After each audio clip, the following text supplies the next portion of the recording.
When you think about the way that the news covers teenagers, it's usually how the pandemic has totally upturned their education experience, and the mental health statistics are staggering in terms of the increase in the need for mental health care.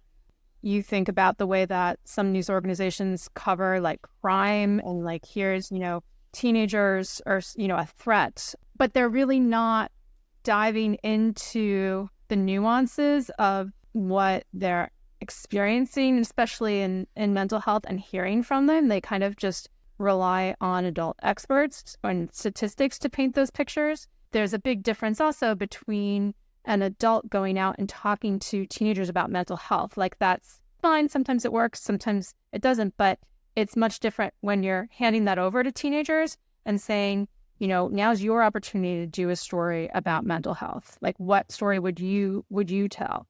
So I think that there's really a lack of teenager voices like on news before. We regularly tell students, like, the story that you're working on, how is it unique because it's told by teenagers?